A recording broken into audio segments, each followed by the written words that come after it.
Hello साथियों, नमस्कार। एक ऑनलाइन क्लास में आपका हार्दिक स्वागत है। तो मैं अजय सर आप लोगों के बीच साथियों टीजीटी पीजीटी आरटी यानी कला से संबंधित साथियों महत्वपूर्ण वीडियो पे प्रश्न लेके आए 2022 के लिए, जो बहुत ही महत्वपूर्ण वीडियो है और बहुत ही अच्छे प्रश्न हैं जो आपको मिलेंगे साथियों। तो जो हमारा ये प्रश्न है साथियों, तो इसमें आपको 20 प्रश्न मिलेंगे। किसना? ये जो 20 का डोज चलता है तो वही 20 का है साथियों। तो इसका आज हम लोग जो प्रैक्टिस सेट देख रहे हैं जो A62 है। कौन सा है? 62 है। तो इसके पहले के जो 61 है, जो उम्मीद है तो इसे सारे लोग देख रहे हैं। जो भाई बहन नहीं देखे हैं तो प्ले स्टोर पे जाके वहाँ पे देख सकते हैं। तो इसमें 20 महत्वपूर्ण क्वेश्चन आपको मिलते हैं जो एग्जाम की दृष्टि से वेरी मोस्ट होता है 2022 के लिए साथियों। तो चलते हैं, आज जो पहला प्रश्न है इसका आगाज शुरू करते हैं साथियों। वीडियो अच्छा लगेगा तो वीडियो को आप लाइक करेंगे और दोस्तों के पास शेयर करेंगे, और जो नए व्यूअर्स हैं चैनल को सब्सक्राइब करेंगे। ये हम्बल रिक्वेस्ट है आप लोगों से। एक चैनल आपका है, आपको आगे इसे बढ़ाना, हर संभव प्रयास करें। तो देखते हैं साथियों। तो आज का जो पहला प्रश्न है, प्रागैतिहासिक चित्रकला किस सतह पर बनाई गई? जो प्रागैतिहासिक चित्र है उसको पूछा है कि किस सतह पर बनाए गए थे। सतह है धरातल पर। तो कैसी धरातल पर प्रागैतिहासिक चित्रकला बनाया गया था? कहने का मतलब है लकड़ी के पटों पर, वृक्ष की छालों पर, तालपत्रों पर या चट्टानों पर। तो किस पे बनाई गई थी साथियों? चारों ऑप्शन आपके सामने है। और हमारे आंसर बताने से पहले आप लोग भी कमेंट करते रहिए, गेस करते रहिए कितना क्वेश्चन आपका सही होता है। तो 20 क्वेश्चन से आप बताएंगे कितना सही हो, लेकिन ये कब होगा? जब आप सही रूप से आप पेपर देने के माध्यम से बैठेंगे कि हमको 20 में से 20 सही करना है, तब जाके आपका सही होगा। तो कमेंट भी करते रहिएगा और स्कोर भी आप अपना बेस्ट स्कोर भी बताने का प्रयास करेंगे। तो राइट आंसर यहाँ पे क्या बनेगा? तो चट्टानों पर। प्रागैतिहासिक जो चित्रकला थी किस सतह पर बनाई गई साथियों? तो ये चट्टानों पर बनाई गई थी। अगला है आपका, यूरोपीय प्रागैतिहासिक चित्रों के प्रमुख केंद्र कहाँ पर स्थित हैं? जो यूरोपीय प्रागैतिहासिक जो प्रमुख केंद्र थे ये कहाँ पर हैं, कहाँ पे स्थित है? जो यूरोप का जो प्रागैतिहासिक चित्र का केंद्र था साथियों, तो कहाँ पे है? यूनान और मेसोपोटामिया में है, उत्तरी फ्रांस और इंग्लैंड में है, उत्तरी स्पेन और दक्षिणी फ्रांस में है, या इटली एवं फ्रांस में है? तो चारों ऑप्शन आपके स्क्रीन पे है। बढ़िया से आप पढ़िए और समझिए क्वेश्चन को। सबसे पहले समझिए, उसके बाद चारों आंसर देखकर अच्छी तरीके से आप इसमें लगाइए आंसर। तो राइट आंसर आपका यहाँ पे क्या बनेगा साथियों? यहाँ पे उत्तरी स्पेन बनेगा। कहाँ बनेगा? उत्तरी स्पेन और दक्षिणी फ्रांस बनेगा राइट आंसर ना, जहाँ पे अल्तामीरा का गुफाएं पाए गए थे, लास्को अल्तामीरा है सब। अगला है सैंधव सभ्यता ना, सैंधव सभ्यता जो प्राप्त पूर्व परिपक्व प्रमाणिक कितने स्थल हैं ना? तो सैंधव सभ्यता में प्राप्त पूर्ण परिपक्व प्रमाणिक कितने स्थल हैं? तो ये प्रश्न इस प्रकार का दो प्रश्न बनता है, एक इस तरह से है, एक और बनता है। तो इसमें आप पहले देखिए, तो नगरों की संख्या पूछ रहा है कि कितने नगर हैं ना? तो सैंधव में प्राप्त पूर्ण परिपक्व प्रमाणिक कितने स्थलों को नगरों की संज्ञा दी जाती है? तो 3 नंबर का क्वेश्चन है। तो 3 नंबर में राइट आंसर देखिए यहाँ पे क्या हो जाएगा? पूर्व परिपक्व प्रमाणिक पूछ रहा है, इस चीज़ को ध्यान देना है। तो 2, 4, 6, 8 तो कितने हो जाएंगे साथियों यहाँ पे? तो पूर्व परिपक्व जो प्रमाणिक स्थल हैं साथियों सैंधव सभ्यता के, तो 2 हैं। कितने हैं? 2। पहला होता है मोहनजोदड़ो। कौन होता है? मोहनजोदड़ो। और दूसरा या पहला मोहनजोदड़ो या हड़प्पा मान लिया, तो मोहनजोदड़ो और एक हड़प्पा, यही 2 आपके पूर्ण परिपक्व प्रमाणिक 2 ही स्थल माने थे। कहीं कहीं पे इसको 6 दिया जाता है, जिसमें जैसे हड़प्पा, मोहनजोदड़ो ना, चंद्रड़ो, लोथल, धौलावीरा इस करके देता। लेकिन वहाँ पे तो पूर्व परिपक्व प्रमाणिक नहीं पूछेगा, वहाँ पे सिर्फ यहाँ इस तरह से पूछेगा सैंधव सभ्यता के कितने प्रमुख स्थल हैं, तब वहाँ 6 होगा। लेकिन जब पूर्व परिपक्व करके पूछेगा प्रमाणिक, तब आप 2 ही लगाएंगे, मोहनजोदड़ो हड़प्पा ही। ठीक। तो अगला क्वेश्चन है आपका, भारतीय चित्रकला के प्राचीन केंद्र कहाँ पे हैं? जो भारतीय चित्रकला है उसका जो प्राचीन केंद्र है, कौन सा केंद्र? प्राचीन केंद्र भारतीय चित्रकला का कहाँ पे है? गुजरात में है, महाराष्ट्र में है, दिल्ली में है, या जयपुर में है? तो भारतीय चित्रकला का पूछ रहा है, ना कि प्रागैतिहासिक, ना कि प्राचीन, ना प्रागैतिहासिक भी नहीं पूछ रहा है। यहाँ पे सिर्फ भारतीय चित्रकला प्राचीन पूछ रहा है। भारतीय चित्रकला का पुराना केंद्र क्या है? पुराना केंद्र कहाँ पे है? तो चारों ऑप्शन आपके सामने है। तो हम लोग चौथा नंबर का प्रश्न देख रहे हैं साथियों। तो यहाँ पे राइट आंसर आपका बनेगा गुजरात, महाराष्ट्र, दिल्ली, जयपुर। तो क्या बनेगा साथियों यहाँ पे? तो यहाँ पे जो आपका प्राचीन भारतीय केंद्र है तो महाराष्ट्र है। महाराष्ट्र में क्या है? जैसे अजंता आ जाएगा। क्या आ जाएगा आपका? अजंता ना। अजंता कहाँ है आपका? औरंगाबाद, महाराष्ट्र के औरंगाबाद अजंता हो गया, एलोरा हो गया, ठीक। तो ये सब जो होते हैं भारतीय चित्रकला के प्राचीन केंद्र थे, तो इसमें सबसे पहले अजंता आपका आएगा, ठीक है। तो अजंता ये महाराष्ट्र वाला बेल्ट है, तो महाराष्ट्र में हो जाएगा। अगले प्रश्न में बढ़ते हैं।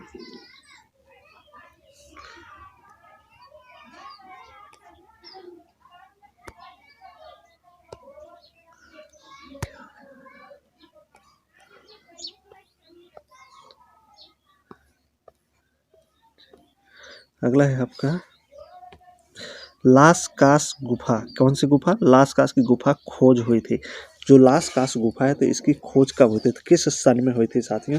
तो 5वां नंबर है, कौन सा है? 5वां नंबर है। तो 1810 में, 1936 में, 1832 में या 1940 में? तो लास्कास की जो गुफा थी, इसकी खोज कब हुई थी? लास्कास गुफा की खोज कब हुई थी? तो बहुत अच्छी तरीके से हम लोग इसको सब पढ़ा चुके हैं साथियों सिलेबस, तो इसलिए आप लोगों को सिर्फ तैयारी पे ही ध्यान, मेन फोकस देना है। तो इसी तरीके से पूरा हर जगह से प्रश्न बना के आप लोगों के लिए लेके आता हूँ, ताकि आपका हर क्वेश्चन आपका सही होता जाए। तो कहाँ हो जाएगा आपका? तो यहाँ पे जो राइट आंसर होगा 1940 में। लास्कास गुफा की जो खोज हुई थी, तो कब हुई थी? तो 1940 में। अगला है आपका 1630 में, क्या करा? 1630 में चित्रित रसिक प्रिया। कौन सी प्रिया? रसिक प्रिया के चितेरे कौन है? तो साहबदीन थे, मनोहर थे, जगन्नाथ थे या श्रृंगधार थे? तो रसिक प्रिया का चित्रण 1630 किसने किया है? तो चारों ऑप्शन देखिए आपके सामने, किसने किया है साथियों? तो रसिक प्रिया का जो चित्रण किया है, इसमें से कौन हो जाएंगे? तो आपके साहबदीन हो जाएंगे। कौन हो जाएंगे? साहबदीन। तो right answer is the first, A हो जाएगा आपका। अगला है चौगाना प्लेयर्स। क्या करा है? चौगाना प्लेयर्स किस शैली का चित्र था? ये जो चौगाना प्लेयर्स है, जो चित्र बना है, ये किस शैली में बना हुआ है? बीकानेर शैली में, जयपुर शैली में, किशनगढ़ शैली में या जोधपुर शैली में? तो चौगाना प्लेयर्स का चित्र साथियों किस शैली का है? तो चौगाना प्लेयर्स का जो चित्र है साथियों, तो ये आपका जोधपुर शैली का। किस शैली का है? तो जोधपुर का शैली का है चित्र था चौगाना प्लेयर्स। जो भाई बहन डी लगा है, उनका राइट आंसर है। अगला है किशनगढ़ शैली की चित्रकला किस राजा के समय में प्रसिद्ध हुई थी? जो किशनगढ़ शैली है, कि कौन शैली? किशनगढ़ शैली।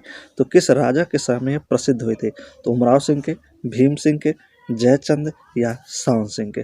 तो किशनगढ़ शैली की बात करें, ध्यान से प्रश्न पढ़ना है, फिर चारों ऑप्शन पढ़ के आपको आंसर लगाना है। तो कमेंट आपको देना है पूरा कि 20 में से कितना क्वेश्चन आपका सही होता है। तो यहाँ पे किशनगढ़ शैली का जो मुख्य चित्रकार, कलाकार या राजा माने जाते हैं साथियों, एक प्रकार से, तो आपके सावंत सिंह थे, जिनका नाम नागरी दास भी था। क्या नाम था इन्हें?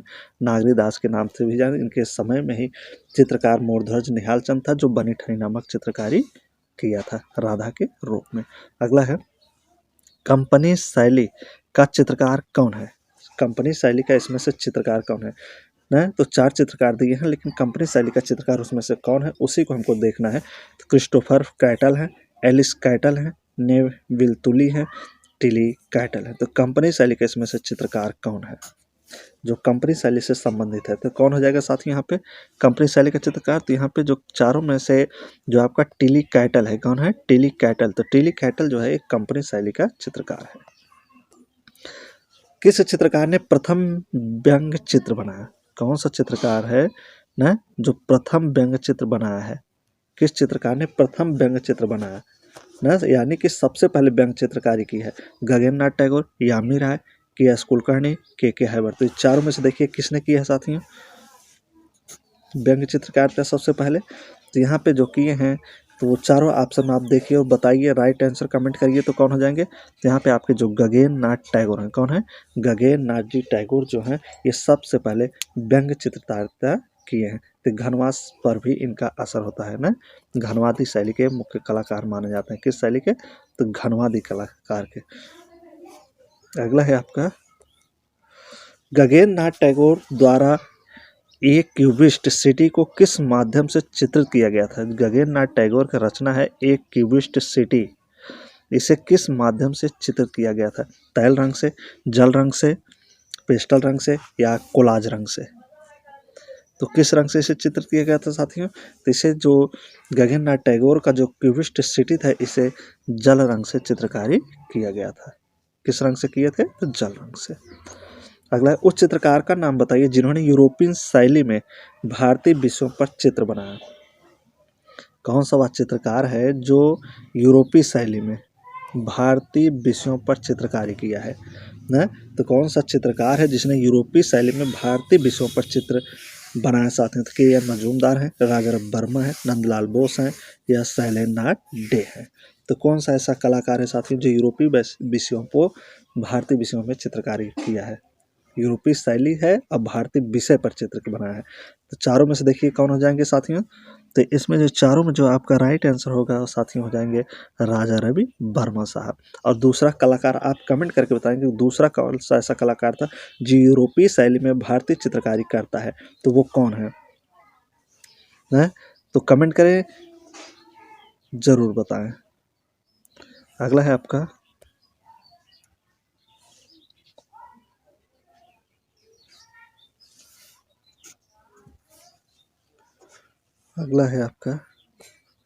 ऑप्टिकल मिक्सचर ना, क्या करा है? ऑप्टिकल मिक्सचर किस आंदोलन से संबंधित है?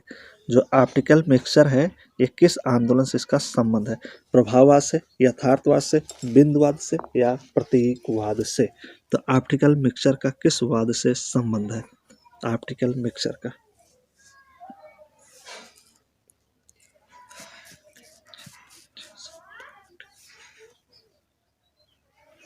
तो किससे इसका संबंध है साथियों? तो इसका जो संबंध है ऑप्टिकल मिक्सचर का, ये प्रभाववाद से इसका संबंध है।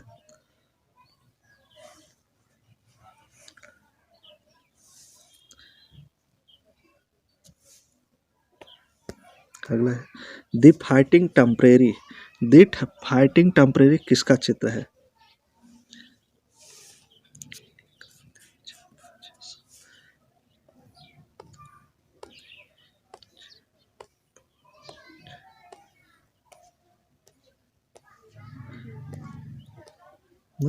तो द फाइटिंग टेम्परेरी किसका चित्र है साथियों? यूजीन दिलाक्रा, कांस्टेबल, टर्नर, टिंटू रेड्डो का। तो किसका चित्र है द फाइटिंग टेम्परेरी?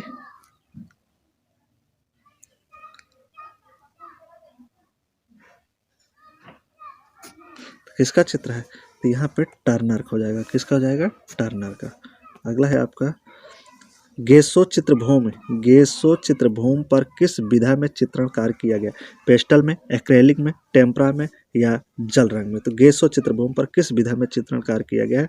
तो चारों ऑप्शन आप लोगों के सामने है। तो किस विधा में कार्य किया गया साथियों? गेसो चित्रभूमि पर चित्रण कार्य ये टेम्परा में किया गया। किस माध्यम में किया गया? टेम्परा माध्यम में। अगला है आपका सदृश का अर्थ है। इसमें पूछ रहा है जो सदृश है इसका क्या अर्थ है? समाविष्ट है, सहायता है, चित्रांकिता है, आंकृत में समानता है। तो सदृश का क्या अर्थ है? सदृश का अर्थ क्या आ जाएगा साथी यहाँ पे? तो सदृश का जो अर्थ होगा यहाँ पे वो हो जाएगा आपका आकृत में समानता।